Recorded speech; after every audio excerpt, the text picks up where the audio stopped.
Oke, assalamualaikum. Saya Ilham Nurrahman dari Universitas Tidar, Fakultas Teknik Elektro, Rombel 3. Oke, kali ini saya akan menjelaskan kode program saya, yaitu kode program untuk stok barang. Kita mengurutkan barang-barang berdasarkan stoknya dengan urutan ascending atau urutan dari kecil menuju besar. Nah, oke. Di program saya ini terdapat dua fungsi, yaitu fungsi cek dan fungsi main. Fungsi main dan fungsi cek. Ini fungsi cek. Oke. Sebelum fungsi itu terdapat juga kode program include. Ini untuk memanggil library dari studio H dan string H.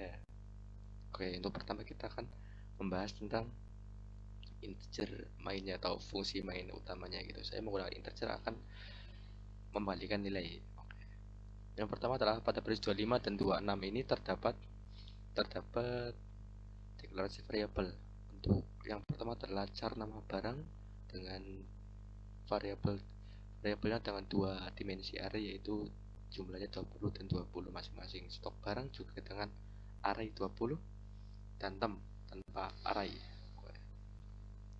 Untuk integer sendiri variabelnya adalah ijkln, k, dan hasil.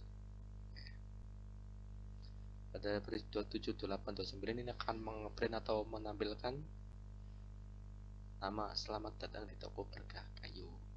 30 yaitu untuk masukkan jumlah barang yang di input.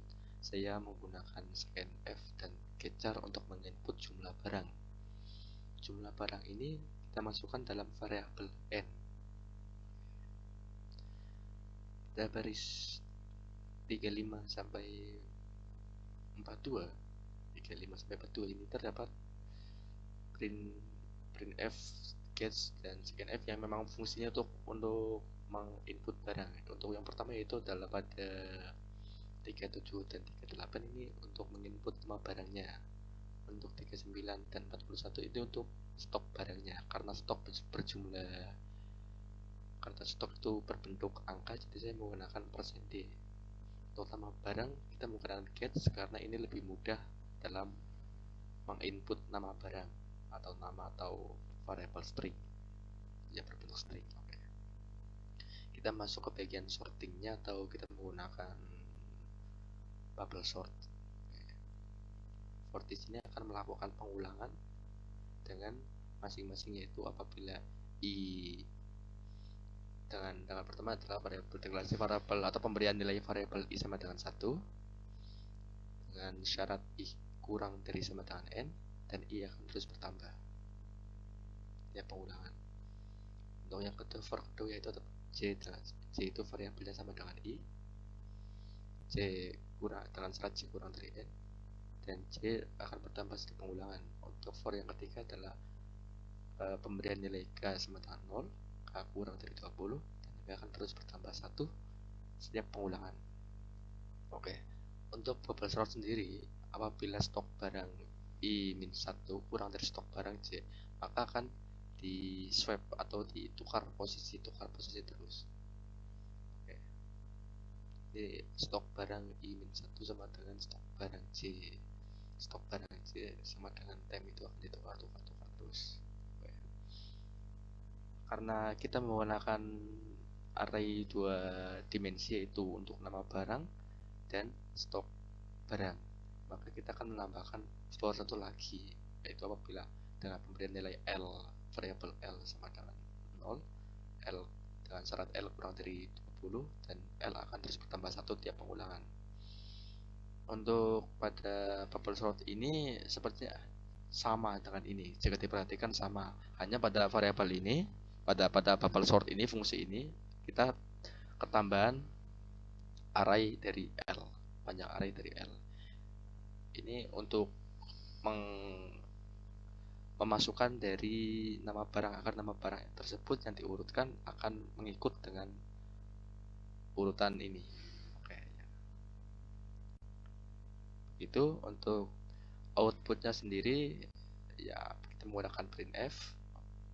Oke ya. Dan for juga karena datanya banyak, jadi kita menggunakan for i sama dengan 0 dengan syarat i kurang dari n dan i bertambah 1 tiap pengulangan. Oke. Karena dalam program kita terdapat binary search, kita akan menginput nilai k. Saya menggunakan scanf karena k ini bersifat atau berbentuk integer k-nya, karena kita mencarinya dari data yang stok barang, bukan dari nama barang. Oke. Ini untuk hasil itu kita dapat dari fungsi cek. Oke, mari kita berpindah ke fungsi cek. Ya, kita terdapat fungsi cek dengan bagian dalamnya yaitu integer k atau data yang tadi kita masukkan atau kita yang mau carinya itu loh k-nya. Terus integer n itu untuk jumlah atau banyaknya data yang diinput, dan untuk yang ketiga lancar stok barang atau data yang memang sudah ada, yang sudah diurutkan. Oke. Di sini juga terdapat deklarasi variabel tambahan yaitu low, high, might, hasil, t. Oke. Ini pemberian nilai bisa dilihat t sama dengan 0, hasil sama dengan min 1, low 0, high n min 1.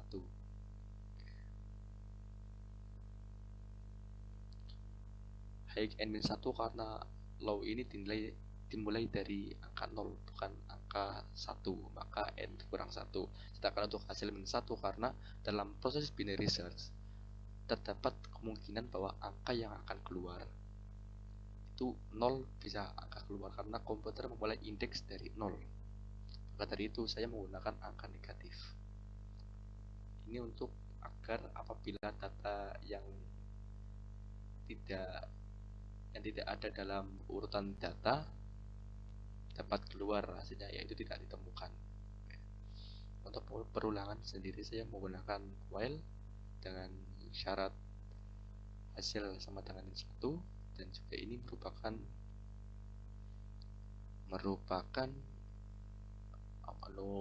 logika atau gerbang logika seperti gerbang logika n. Kedua syarat ini harus kurang dari n dan hasil sama dengan min 1 ini harus terpenuhi agar dapat melakukan perulangan. Oke. Dalam proses binary search kita akan membagi data dua hingga hasilnya itu sesuai, atau mid itu tengah ya, berarti kita membagi dua data mid low. Oke. Apabila stok barang itu memang atau midnya itu sudah sama dengan k-nya, maka kita ketemu variabel hasil sama dengan mid. Apabila belum, atau stok barangnya itu atau stok barang di midnya itu kurang dari yang k, maka mid akan ditambah 1 atau kita akan mencari di bagian setengah yang tinggi gitu. Sedangkan yang satunya itu kita akan mencari bagian setengahnya yang rendah atau bagian setengah bawah, dan ini bagian setengah tinggi. Oke. Ini T++ agar menambah variabel ini agar dapat tahu berhentinya. Oke. Apabila kita akan mereturn hasil. Oke. Jadi bagaimana bisa ketemu hasil apabila hasil itu sama dengan mid, maka syarat dari while-nya itu tidak terpenuhi karena hasilnya itu bukan min 1, maka akan mereturn hasil ke fungsi main. Sedangkan apabila memang tidak data yang kita cari tidak ada, t ini akan terus bertambah hingga jumlahnya melebihi n, dan ini juga akan berdampak pada perulangan, yaitu perulangannya itu sudah selesai karena tidak memenuhi. Dan ini juga akan mereturn hasilnya dari mana? Ya dari sini, min 1.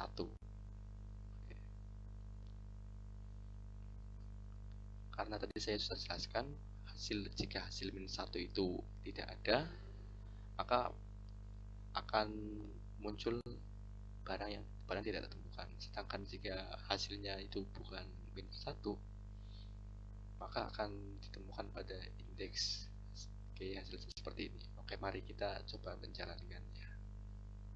Saya akan menginput 4 barang ke satu kursi.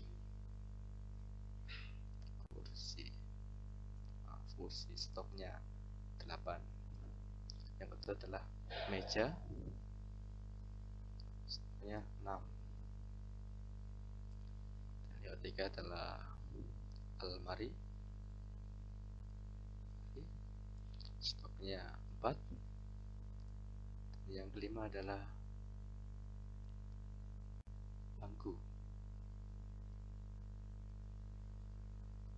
stoknya adalah 5. Oke.